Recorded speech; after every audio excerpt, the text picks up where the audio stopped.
Hello, কেমন আছেন সকলে? এই দেখুন, আগের দিনই আপনাদের সাথে পরিচয় করিয়ে দিয়েছিলাম। ইনি হলেন আমার ছোট পিসি। অসম্ভব ভালো রান্না করেন।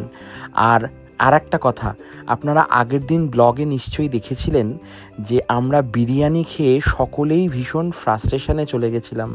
তাই পিসি নিজে হাতে আজকে সকালে ফোন করে বললেন যে বিরিয়ানি তৈরি করছি, আজকে দুপুরে তোদের নেমন্তন্ন। জিনিসটা তো অনেকটা নেই, অল্প অল্প জিনিস ছিল, সেই দিয়ে আমি করে দিয়েছি। তাই জন্য তো আজ মেনুতে কি কি আছে একটু বলে দে। আমার এদিকে তাকিয়ে বল। হ্যাঁ, চিকেন বিরিয়ানি, হ্যাঁ, আর চিকেন কষা। বেশ। আজকে আমাদের এই খাওয়া দাওয়াটা কিসের জন্য? কালকে ডিপ্রেশনের জন্য চলে গেছিলাম।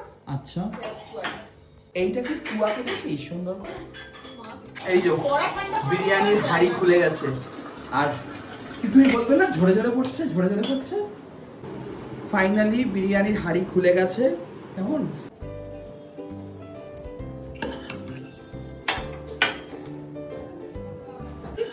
তোমার হাতে রান্না খারাপ হবেই না কখনোই। আমি এই ফার্স্ট টাইম বিপির হাতে বিরিয়ানি খাচ্ছি।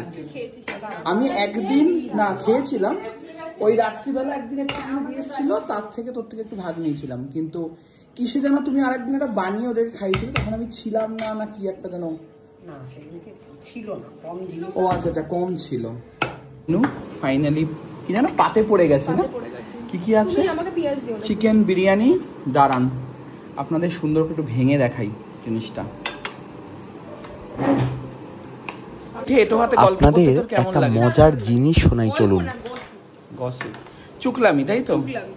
আর তোমার তো মনে হয় রোজকার হ্যাবিট। চামচটা তুমি আবার ছুঁড়ে ফেলে দিও না বালতিতে। এটা ইনি খেয়ে বল কেমন খেলি। এই কত দিবি তুই? 100? এই 100, ওই 100ই বল, 100 হোক 10 হোক। 10 কত দিবি? ও 9ই দেবে। তো 9 ছাড়া আর কি দেব? ওই লোলে পাশে বসে আবার রেটিং দিচ্ছে। খারাপ হলে খারাপ দিতাম, অদ্ভুত তো। তাহলে অপূর্ব হয়েছে। 10 দিলি না কেন? যাই হোক, আমাদের খাওয়া দাওয়া কমপ্লিট, কোল্ড ড্রিঙ্ক চলে এসছে। আপনারাও ভালো থাকবেন, টাটা।